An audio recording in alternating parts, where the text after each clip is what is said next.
I've always been told that suicide isn't the answer. If I quote Philip DeFranco, he states that suicide is a permanent solution to a temporary problem. Now, I know what you're thinking, which I hope is the same to what I'm writing about, or saying, but suicide is probably the worst solution and is not the answer. What if it is? What if suicide is the only solution? See, people wouldn't want to end their life knowing there's an alternative meaning, right? Meaning they wouldn't have ended their life if they knew there was another way. People say they are blinded by that, blinded from seeing hope and having an inkling of care for themselves because they're in that state of suicidal thoughts and they're so afraid and alone. They can't see it. And everyone's screaming at them. It's like, see, there's hope, but to be frank, it's not that simple. I've been told to describe what it's like to be on the brink of death by suicide, and it was interesting as the person asking was my best friend who didn't understand why I kept trying to kill myself and why I was depressed. Well, she knew and understood what I was saying, but didn't understand why. So I explained it to her like this. Imagine getting A's for school for every subject without trying. You consider that as normal, but as soon as you get lower, you despise yourself, so you try harder, right? To try and get better, but all your grades start to collide. Even then, you ask questions, start getting help, but even then, your grades get lower. Sometimes they get higher, but in all, they don't. They keep getting worse, and you start to stop trying, start to give up. You barely pass out. Even then, it's not enough. It's not enough for you. And it won't be. She told me that you can improve. That's if you keep trying, you get back up, you fall back down, vice versa. Sorry, it's bad explaining this. You get down, you get back up, and you keep going with that. And I said to her, yeah, you can, but they are so fixated on their failure that they are afraid of trying anymore. I said, I don't want to see the result of it, of the failure, of having trying so many times and not see it the way they want it. She rebutted, well, what if it isn't about the failure? I said back, yes, it's not always the cause that they are afraid of failing, but that can be the spark of it. Failure can bring shame, such as intense criticism from family, friends, peers, teachers, everyone. It can cause the destruction of self-confidence. It can lead to not sleeping, heightening the already present stress, which can lead to doing drugs or alcohol to avoid sleeping or to feel happy or feel something instead of being tired and alone and numb. It can cause procrastination, doing more hours at work, doing more sport, or even doing nothing just to avoid thinking anything. She then asked, but failure can't be the primary cause. I then stated for the final time, failure may not be the primary reason for their depression and suicide, but it is the thing that started it all. She then continued on to ask, why do I resort to suicide? Why do I hurt myself? Why do I hate myself? Why do I do this? Why do you do this? Why? Why do I do this? That exaggerated last sentence, highlighted irks me to levels I can't express. I understand people can change the perception from being a negative thing to ultimately drive them to success, and that's amazing that you can do that. That's makes you one of the strongest people out. But the thing is, there are those few, including me, that see the mistake and are left numb, I guess, and it just kills you. You see, suicide is a scapegoat in some cases, a way of avoiding things that you don't want to anymore, a coward move, yes. Yes, it is a coward move. I've witnessed the result and effect suicide has on the community and how detrimental it is. You see, murder can be explained as the murderer can be interrogated and the fault and blame are put on them. But with suicide, it is different. You either blame yourself or the person who died. But even then, it is complex and it is hard.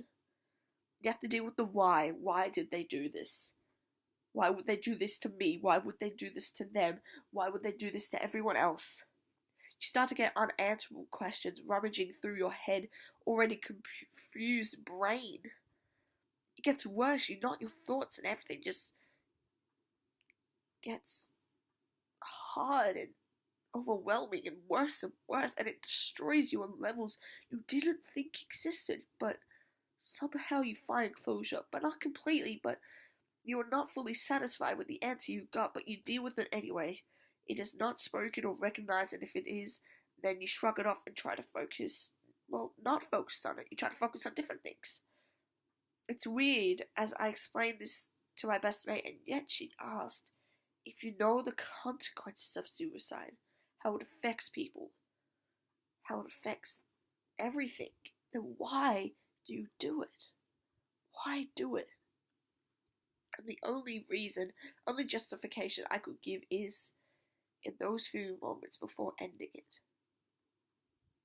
Before taking your life away, before pulling the trigger, popping pills, tying the rope around your neck, jumping off a cliff, whatever the person is doing to end their life.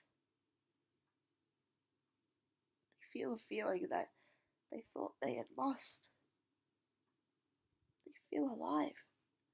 And all the cares and worries float away. They think they are better off without you. Well, that you're better off without them in a way, when in reality they're not. But they do anyway. They don't care, and they think that, you'll be fine without them. So they do it. I told her it was hard to explain, but the last thing she asked me, this was the hardest thing to say to her. She asked, what makes you want to end your life so badly to the point where you keep doing it over and over?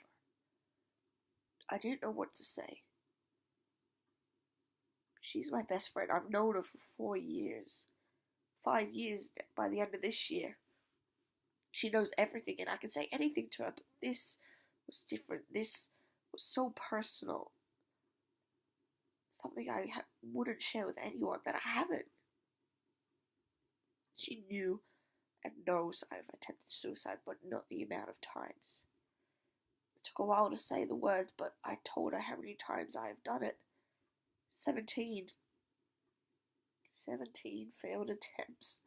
In reality, I look back on it and find it depressing. Someone who is such a failure cannot even succeed at dying. It's kind of ironic. I've tried 17 times and I'm still alive somehow. I told her that no matter how many times I want to die, I fall victim to it again and again. It becomes a habit. It becomes the only option to escape, so I keep going, keep doing it over and over again. I told her that it wasn't just the failure that I wanted to die, but the feeling of numbness I was engulfed in. The feeling of emptiness. It was like a drug. My mindset changed. I was like a dead man walking. I spoke, but when I did, it was rude and spiteful. And when I did my normal routine of doing exercise, I lost love of the things I loved. Like gym, hockey, school, family, friends, going out, going to work. I lost care for everything. I was just an empty shell. I stopped caring about myself. I started with not looking before I crossed the road, not checking dates of food, not doing my assignments, doing dangerous and life-threatening things that could kill me. Leading to drugs and alcohol. Going against the health of my body, I didn't pop pills or tie the knot yet. I didn't attempt suicide, but I hoped that maybe, just by random, I would fall sick, feel something, or in any way reach death accidentally. Well, accidentally on purpose. It was as if I didn't care about myself. as if I didn't matter. I wouldn't have cared if I died right then and there, but it did end up with a suicide attempt, or leading to one.